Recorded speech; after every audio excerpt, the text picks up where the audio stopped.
She is the chili paste specialist who turned her attention to manufacturing Nyonya sambals and chili condiments during the pandemic lockdown.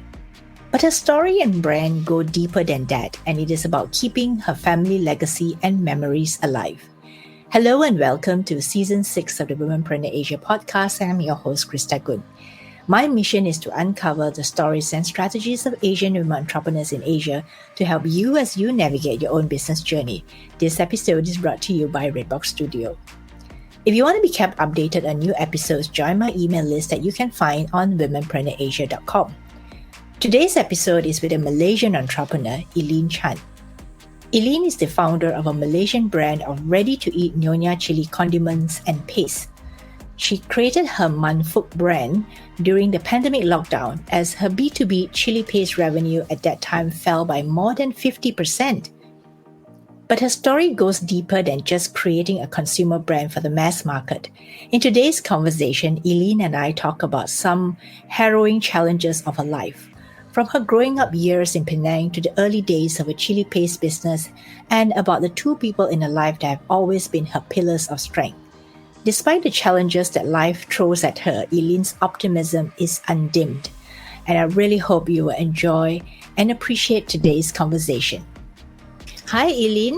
Welcome to Womenpreneur Asia. Hi, Krista. How are you? I am good. And I know that you have just recovered, right? Yes. What were you having? Cough? Oh, I have a terrible cough and flu. But rest assured, it's not COVID. Yes, I know that is the dreaded thing these days, right? Everyone is saying, okay, tested, not COVID. So, Eleen, where are you today? I'm in my office in Shah Alam, Malaysia. Oh, you went back to your office to do this recording. Because it's more quiet, silent, and then no disturbance. And what do you do for a business, Eleen? My business is about chili processing. So, be it as a semi-processed or end products, we have it all. That's why our company tagline is chili is our business. So everything chili? Yes. So anything to do with chili, you're the specialist? Yeah, so-called. But how did you get into the chili business? We started off in year 2003. At that point of time, we started by destocking chili to the chili sauce manufacturer.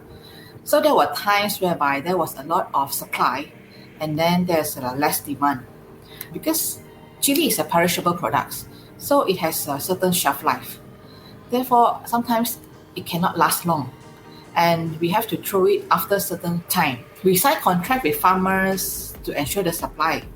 When the demand is less, we have to throw it off and then we do not know what to do with that. Then after that, in year 2009, we managed to move to our own factory in Kota Kemuning. It is just a small factory, which is about only 4,000 square feet. We utilize every corner of the space and we make chili paste. So we decided to do the R&D on our own. We set up our own mini lab, production, and then test out the chili paste. So our objective of doing this chili paste is also to reduce the time and labor-intensive work at our customers' site. Instead, they are able to increase their productivity. At the end, we got the right formulation where our customer do not need to use fresh chili and they can substitute with the chili paste. And best of all, the formulation that we create do not use preservative. We were so excited. So we tried to market to our customers. After numerous testing and trial, they start to accept chili paste as their substitute, whereby there's a short whenever dish of fresh chili. And then we even export our chili paste to the neighboring country too. So it seems that you say in the beginning, we started the business. Who's the other party involved in this with you? We refers to my late husband and me. Is there any reason why the both of you decided to do the chili business? Actually, my husband was a chili supply. At that point of time, in year 2000, I was working with the C company as a purchaser. So he is the supplier. So that's how we get to know each other. Well, that's how you met. Yes. Very interesting. Then that's how we venture after marriage. So we venture into this chili business. So there's a romance in the chili business. Yeah. So that's how you decided to together start this business and supply. First was the fresh chili paste, right? Then now it is some, which is not the fresh chili paste, but it can be substitute. No, first we supply only fresh chili. Then after that, we turn it to chili paste. And why did you say that in 2000, I think you mentioned 2009, that you moved into your own manufacturing facility and you utilized every single inch of the space? Before that, where were you operating from? Oh, at that point of time, to be honest, we start from zero. So we do not have proper office. At that time of time, we started off by having an so-called office in our smallest room of our apartment. And then at that point of time, so whole office was a hit, and we thought the idea might work, but we were wrong, because when our suppliers and our customers came to our so-called office, they were shocked because they saw my eldest son. When they came in, they saw a baby was playing in the living hall. So they just can't believe it. So when they see my babies was playing, they look at us, at one kind, So from their face, we know that they were telling us that they have no confidence towards us. But what we can do, we did not have enough capital, and the money that we earn is just enough for us to survive. Nevertheless, we told each other that we will work hard to make things better. So that's why in year 2009, we managed to have our own small factory with an office. And how do you come to that point where you manage to raise funds or capital from that time in your Soho and transition from Soho to an actual office and factory? Yeah, like I said just now, we start from zero. So it was actually a luck from my late husband's friend, who was a director in a government agency, that helped us by giving credit to us. The good man gave us the chili and he asked us to sell, okay? And then he gave us the credit. Which means whenever we have taken the goods from him and then we sell first, after that collection of money, we will pay him. So we slowly build up the rapport and gain his confidence. That was where we keep part of the profit as our savings and build the company until today. That person is our so-called Guai Yan in our business. Yeah. So for those who are not familiar with Cantonese, that means benefactor. So is their benefactor still heavily supporting your business right until today? No more. Because he has retired from the government agency. So he helped us for the first 5 years. After that, he retired. But then at that point of time, luckily, we are able to stand on our own. Now, that's a really good story, because a lot of the entrepreneur stories that we hear is a lot of people, they bootstrap, they get their own capital and all that, which is true. But sometimes it is also the help of someone outside there who believes in the business, who believes and sees the potential in the business, that comes along and gives you a helping hand. Yeah. So that's a truly wonderful part, right? That sometimes people just help you because they just want to help you. Yeah. I feel honored. I'm really grateful to him until now. And how big is your team right now after so many years? Currently, we have about 30 packs of human resource. 20 of them is operators. Another 10 is management. My capacity currently running at 50%. So there's ample space or ample capacity to be used. I see. And what are some of your products that you're producing right now? Currently, other than chili paste, I also produce ginger paste, garlic paste, and most of all, the Korean chili paste, and then own brand Manfok, which is for retail, sambal, nyonya-based sambal and sauces, namely sweet chili sauce, garlic chili sauce, chicken rice, nasi lemak, sambal sedap, sambal mama, crispy prawn, and crispy mushroom. So all these products that you have, are they for B2B only or B2B and B2C? For chili paste, garlic paste, and ginger paste, all these is for B2B, whereby we produce in 20 kg and 200 kg drum. Whereas for this Manfolk brand, it is for retail. Basically, our products can be found in Jaya Grocer and Aeon. So now you have two different target markets. Yes. But when you first started, it was only for B2B, right? Exactly. And what made that shift for you from B2B? Because B2B is definitely a different business from a B2C, right? Yeah, exactly. And how did that come about? How did that transition or add on? Right now, I should say add on because you're still doing the B2B, but you put B2C into the mix. To be honest, we have been very complacent doing B2B business until COVID came. So in year 2020, COVID comes, and then everything has changed, the way of doing business, including exporting.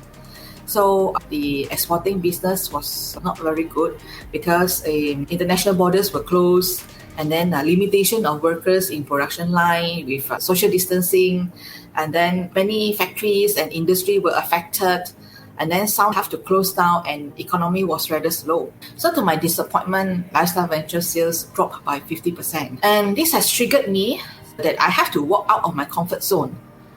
I thought to myself, I need to diversify my business in order to be sustainable. LVMSB, which is Lifestyle Ventures, can no longer depend on the current clients and work behind the scene just by supplying chili paste, So in fact, I love my employees because if I were to close down, where my employees will be, and then they still have their family in their hometown and home country. I love them. They are the asset of the company. Without them, Lifestyle Ventures will not be standing proud today. I do not want to lay them off. So I appreciate the tears and sweat that they have contributed to the company, and I would like to carry on. So I called them for a meeting. I told them my idea of making Nyonya sauces and condiments into bottles. We need to make our brand prominent in front. So in one voice, they supported my idea, and that was how we started to embark on the journey of going to B2C market. How easy was that process for you? It's not easy. It's never easy because all the while, like I said, I have been very complacent with the B2B industry, whereby everything is bulk. So once let's say I do 2 tons of chili paste, I just pump in just several drums already full. And I do not know, I no need to have to think of, small packaging. Oh, I tell you, it is really, really different. And we have to be agile. And at that point of time, we have no choice. We have to diversify our business. So we come out with the idea of putting our products on the shelf. And at that point of time, e-commerce was so hot, right? And you can't sell chili paste in drum, in e-commerce. So you have to make something which is finished products for people to consume. And from the time you decided as a company to start making B2C products to the actual time when the first product came out of your factory, how long was that line? In year 2021, the product managed to come out from the factory, and we approached Jaya Grocer and Aeon. And actually, I'm very thankful to the Jaya Grocer and Aeon buyer for supporting us. Giving us the chance to put our things on the shelf. Without them, honestly, nobody will know Manfolk. Until today, what other things are you doing to promote Manfolk? Because one of the things that I have to mention also, how I got to know you is because I received your products in a lucky draw. Yes. And it was so heavy. The box was so heavy, had all your jars of sambal, sauce and all that. And so I tried it and I really liked it. And that's how I reached out to you, remember? And I gave you some comments and I said, I really like your sambal. Really spicy though. I really like it. Spicy, but it's interesting because it's just like ready to eat, right? You just open the jar and just scoop it out and you can eat it with whatever that you are eating for dinner or lunch. So that's how I got to know you. Sometimes these are the little coincidences and things that connect people together. Yeah, you are right. Therefore, now our strategy, our marketing strategy is to go to this direct grocer, Aeon, and do food sampling. Because through food sampling, then people will know how does the sambal taste like, and then teach them how to use it. For instance, sweet chili sauce can be used with Western food, and then sambal sedap can be used with the grilled fish or seafood and things like that. So actually, it's fun to do it because you get to educate them on how to use, like you say, give the convenience to people. And I also noticed that you do a lot of road shows. Yes, I do. And you personally go for these road shows. Yes, correct. How has that been for you? Because in the past, I guess with the B2B, you know your customers, but they are also in business, right? So you don't have to do so much of this face-to-face interaction. Right now, you are going for different expos and fairs. So how has that experience been for you? It's a great experience for me because I have been to UK and I thought that UK people cannot eat spicy food. And I brought along a lot of those not so spicy kind of sauces and sambal. To my surprise, they love those spicy ones, the most spiciest, the sambal mama. So I was like, oh my God. And I don't bring enough. That's the problem. So sometimes underestimate. So you were in the UK? Yeah, I went there in August. And then September, I went to France, okay, for the South Paris. So yeah, South Paris was quite a great one because you have the opportunity to meet up with those real buyers, like distributors, importers in Europe. And how was that for you when you went there in France? Were they also big chili eaters? In France, they are not that big chili eaters. But for Asian, I mean, if let's say I've met with a lot of Asian importers, Asian food importers and the distributors, I guess they like those sauces and sambal because they find that it's very unique, especially it's about made in Malaysia products. Because made in Malaysia sambal is very rare. So when they eat the sambal, it's very interesting because each of our sambal has different profile. So therefore, when they taste it, they feel like, wow, this is something that they never taste before. And then it to them, it's like, oh, very interesting. And they like to know more. That is the things that I feel so satisfied, as an entrepreneur. And then I love to share more about my products with them. So how has for you personally in marketing, Manfook Pace and all that, how has all these overseas outings been for you? Are they good for getting a lot of people knowing about your products? Okay, to be honest, my purpose of going to those exhibition or food sampling is only about brand awareness. Because without brand awareness, you cannot push your product, right? So we have to let people taste, and then they know your brand. Then after that, they might slowly give you some small orders, and then after that, the thing will go smooth. So for me, I don't really emphasize more on sales, but more on brand awareness. And besides these places that you just mentioned, are there any upcoming ones that you are going to go for? My products has been in Singapore with Haumat, and then in China with JD Mas, Ireland with Hibiscus, and then Kuwait is with Lulu supermarket, and currently just arrived Dubai last week. So I'll be going to Dubai to have a look at how they display the products and help them out on promoting our Manfook products. Just now you mentioned very interesting that once you say your product is made in Malaysia, the overseas people get very excited. Why? Why is that? Is it because our products taste different from other sambal, other sauces? Yeah. For example, I also went to Indonesia. When they see the sambal, they will ask me, is this from Indonesia? No, I say no, it's from Malaysia. I say, oh yes. Okay. Then when I say Malaysia, they are quite excited and they want to try what's the difference. So when they try, see, yeah, it's very different from Indonesia sambal.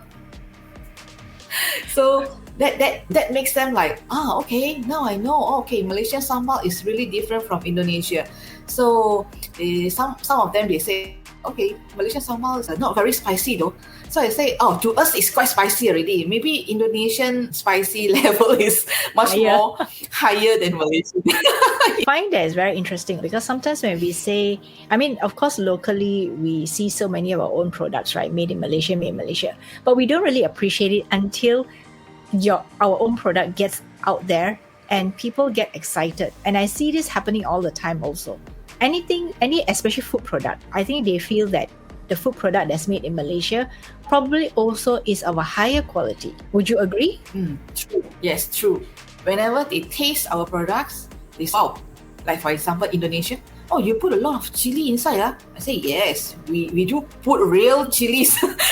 So we don't put the flavor or coloring or whatsoever, because customers are very intelligent one. They can taste one. So therefore, we must ensure that the product is a quality and premium. We cannot like simply just just put flavor or fillers or whatever inside. Then it will defeat the purpose of food, because we need to take food which is wholesome. For me, I would prefer to eat something which is real instead of flavors, coloring, and things like that to make the things nice and then cheap. I think I don't want to do that. Yeah, that's not my principle of life. You also mentioned that you put chilies in your products, and these days, of course, as we know, all the ingredients are costlier compared to years and years ago, especially when you first started your business with your late husband. So how do you balance out between putting quality ingredients and also at the same time making sure your price point is still suitable for the consumer who's buying your product? Well, we make it into smaller packaging, okay, and the price, because honestly, people want to have healthier and more wholesome products, but then of course the price will be costlier. So the thing that we can come out is by giving a smaller packaging, and then once you finish, you can buy again now. So it will also reduce the contamination or whatnot, because once you open, you have to keep in fridge. So instead of always keep in fridge, why not you just after a few servings then finish, then you buy a new one. That is also very good these days, because I think families are getting smaller too. So you can't finish a huge bottle of sambal. You might as well buy a smaller bottle and finish it up and get a fresher bottle the next time you want to eat your sambal. The other question I want to know is that there are already many sambals and chili paste makers and manufacturers in the market. So how do you stand out in this? I would call it, I'm not too sure whether it's true, but is it a saturated market in Malaysia particularly? Yes, there's a lot of products out there with lots of sambal and sauces, as you say. But then my USP, my unique selling point, is more about nyonya. So those that love nyonya products, or we call it peranakan, which is going to be extinct, so-called. So we would like actually to educate the youngsters, especially to preserve and also to appreciate the peranakan kind of sambal and sauces in their lifestyle. Are you peranakan or nyonya, by the way? Actually, my husband was. So you're trying to also make sure that becomes also part of your legacy and also your USP. Yes. Because my husband, actually, when he was young, he loves to see his grandmother cooking. So that's how he picked up the passion of cooking. So when he married, which is after that. Married you? Yeah. And he married you? He's married. So he cook. He loves to cook during the weekend. And then I'm the one who will kepochi, standing there writing without doing anything. So I write all the recipes in a book. And I didn't do anything at all. I just put in a shelf and then just close the cabinet lah. That's all. When in year 2019, actually he diagnosed with colon cancer. And then he passed on. At that point of time, COVID came, as I said, and I really have no idea what to do. There, I take out the book and have a look again. So I started to think, if let's say I put it, all the sauces in the bottles, why not, right? So that is how I take the initiative to bottle up all the sauces like what we have today. Oh, that's a really amazing story. I mean, through your products, you're really keeping the memory of your late husband alive in so many ways. I think that's a beautiful way of keeping his best recipes with you. Anytime now you can make those recipes. Yes. Because he loves to use the freshest ingredients, and that's why the taste of the products is quite unique. And then, I think you, as you say, you love it. Yeah, and I've just only tried 2 of the many bottles that I received as my gift.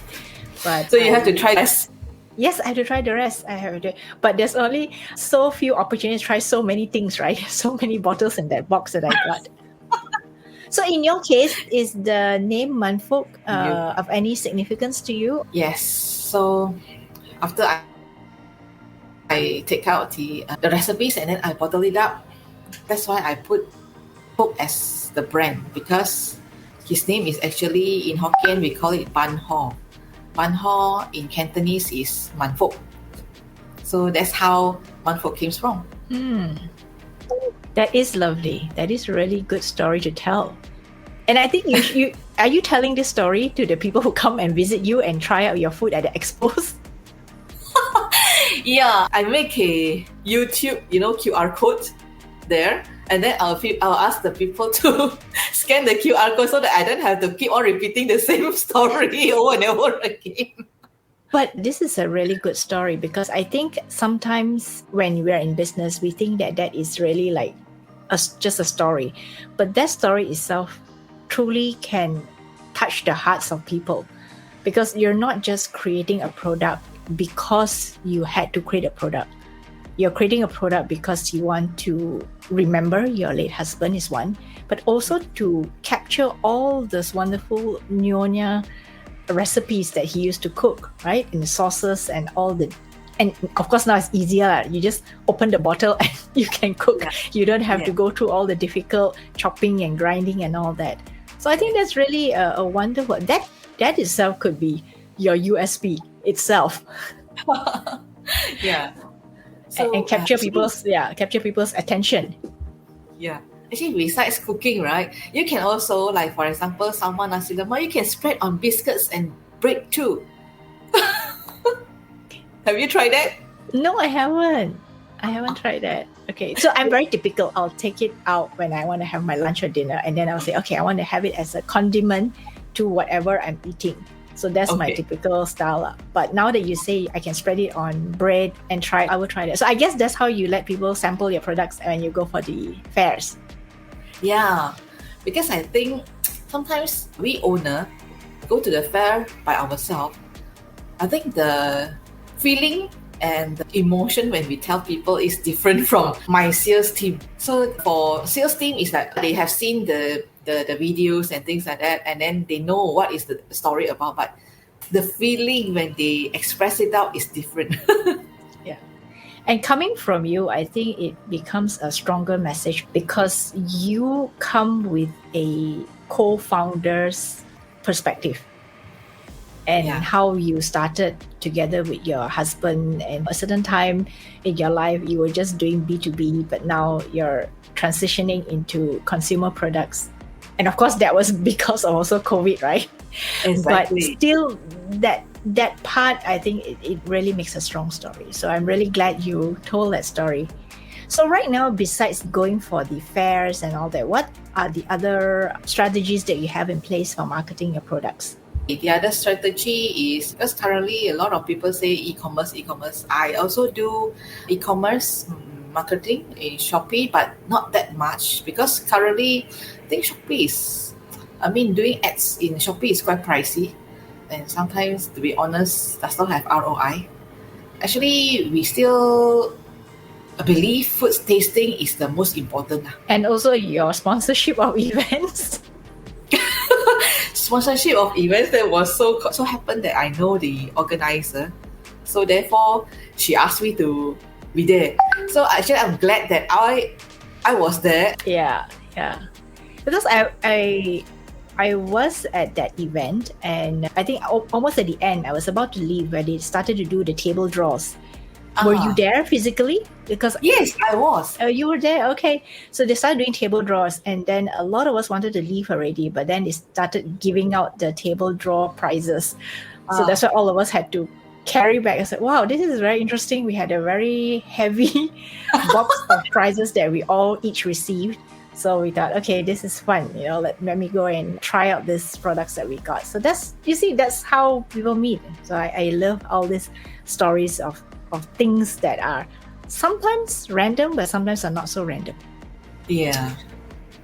But okay, now coming back to you as a person. So now we know a little bit more about who you are as a business owner, your products. Let's talk a little bit about Eleen. So when did Eleen grow up, and what was her childhood like? I'm from Penang. I come from a poor family, and my mom is actually my role model.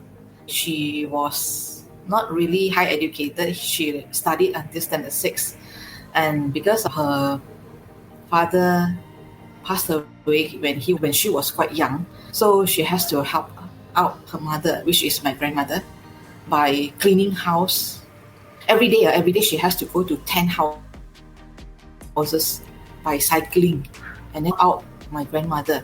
Then she told me that she doesn't want me to be like her, and she very emphasized to me that education is a must. Education is very important.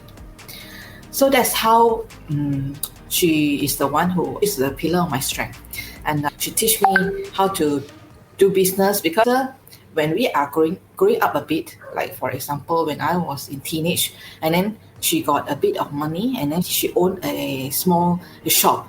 So that's how I learned some business from her. And then she told me, because I'm the eldest of all of my 3 siblings, so I have to be very independent. She always believed that I can take care of my own self and also take care of my siblings well. So, but then, too bad lah. When my first son was born, that is the day she passed away due to breast cancer. Yeah. Oh, so sorry to hear that. And then, therefore, from young, I excelled in my education quite good. And then after that, after my USM, I studied my Bachelor of Science in USM. Then after my graduation, I came to Shah Alam, which is KL, to work. And that's how I get to know my husband. Did you ever think that you would be running a business when you were young? Did you ever think that, one day when I grow up, I want to run my own business or manage my own business? No. I always think of I want to be a doctor or pharmacist. Oh, okay, so you're really into science. Yes. So that's why what degree do you have? Bachelor in Science, Chemistry, pure chemistry. Because at that point of time, to be in public university is not easy for us. So the quota for doctor already full. So they pushed me to this chemistry faculty. So no choice, I have to take. Because my mom wanted to send me to India to study doctor. But then it was very expensive at that point of time. I said no. I would rather stay in Malaysia, and I just grab whatever opportunity that I have. If they don't give me doctor, okay, never mind. They want me to study chemistry, okay lah, just take lah. Yeah, that's how.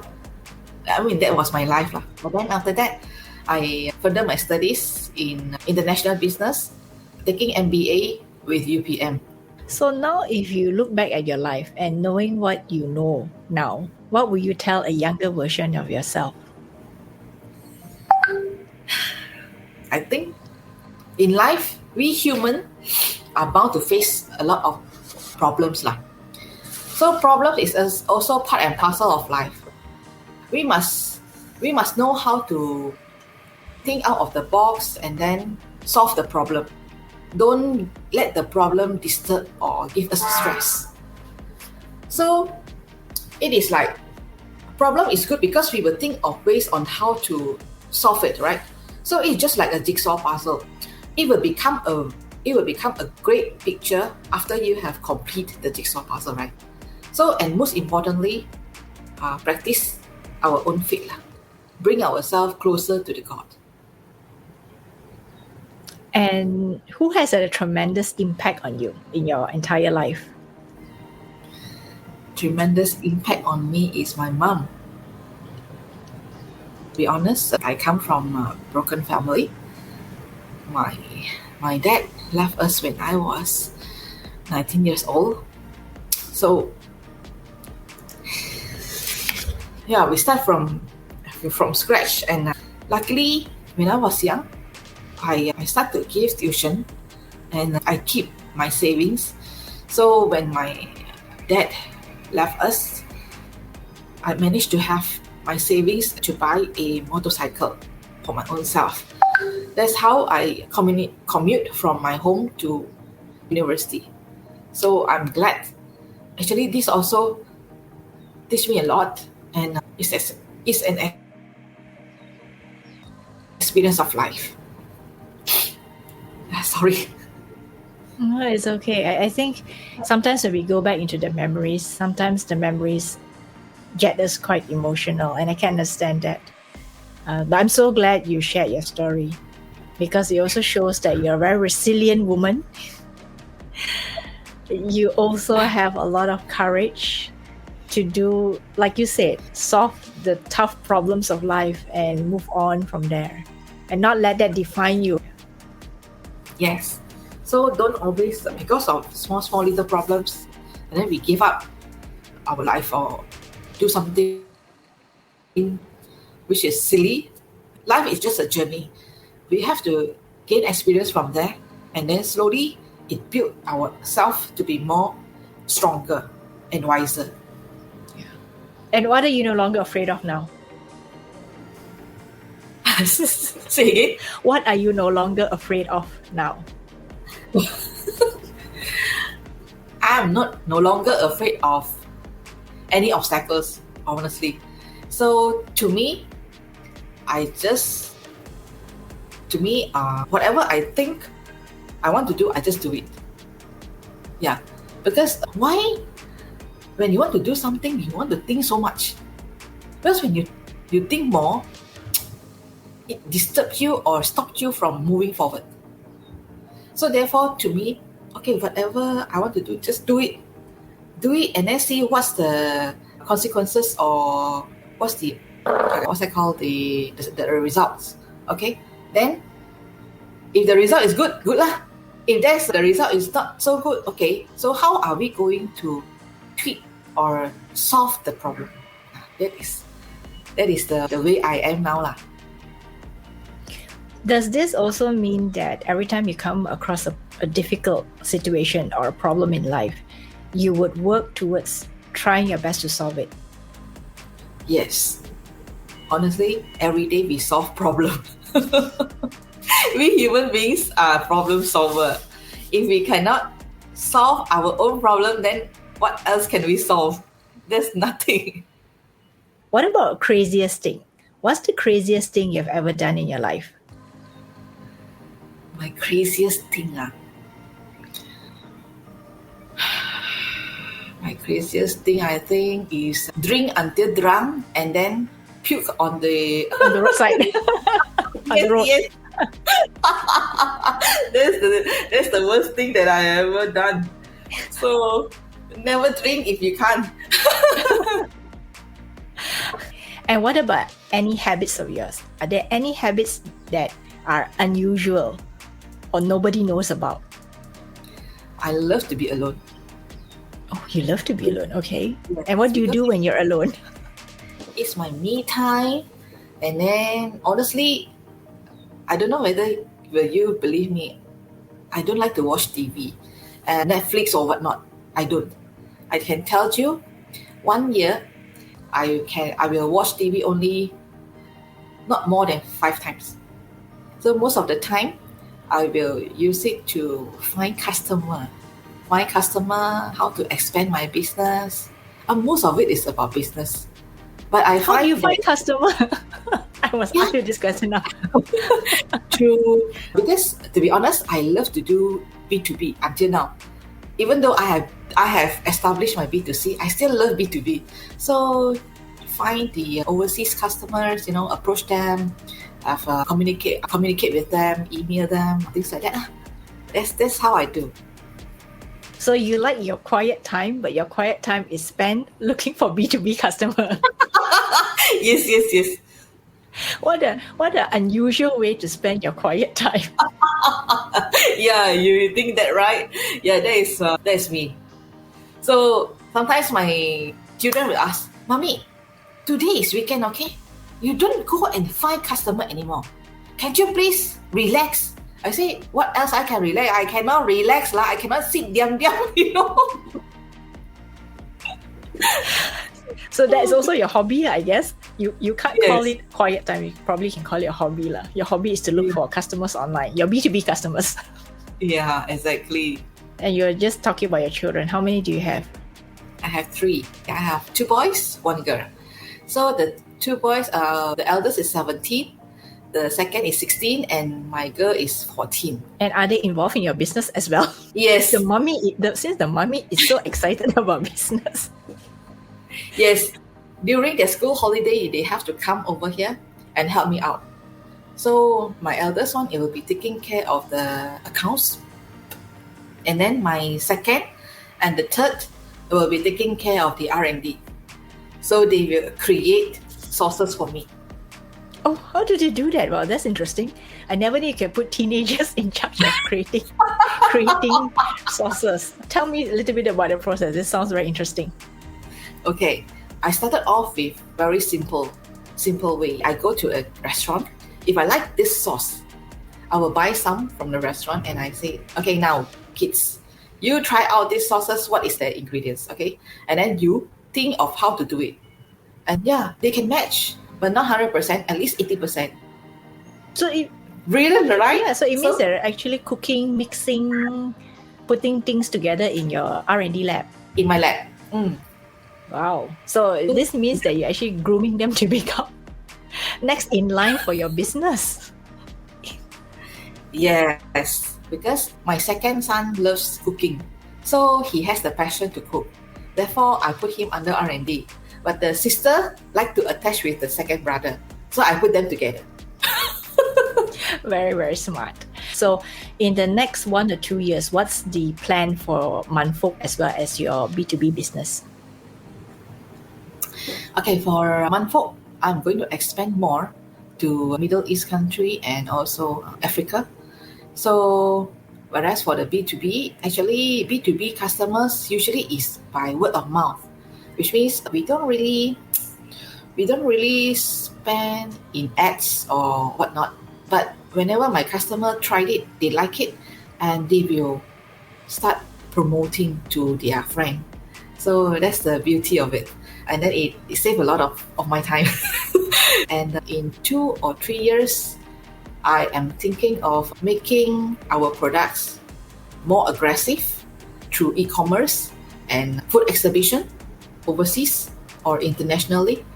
Hopefully, maybe by another next 10 years, my company will go to IPO. That's wonderful to know. Yes.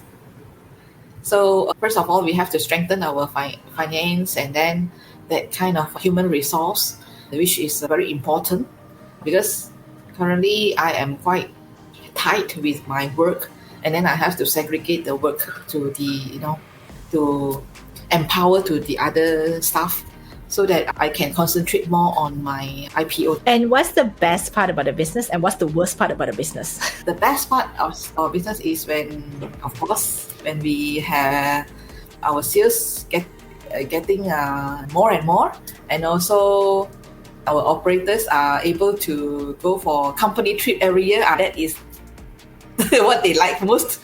And then the worst part is, well, I hope that the MCO will not happen again. Because that impacted your business, right? 50% less. Yes, 50%. Yeah, that is really hard. So especially with all the everything that's happening around you. yes. So luckily now is the endemic. Hopefully, we have to. After all, we have already gone through. So hopefully that everything will be smooth after this. Definitely. You sound like a person who's very optimistic. So I'm sure things will be really good for you from now on, especially now that you know that you have two different types of markets to look into, your B2B and B2C. Yeah. And so finally, where can people find you online if they want to connect with you or they want to know more about your products? Where can they go? They can connect with me through LinkedIn. Okay. Other than that, you can also go to Facebook, social media, Instagram. You can go to Manfolk Facebook or Manfolk Instagram. And then other than that is Shopee. And there's also YouTube Manfolk, because there we will have videos teaching you how to use our products.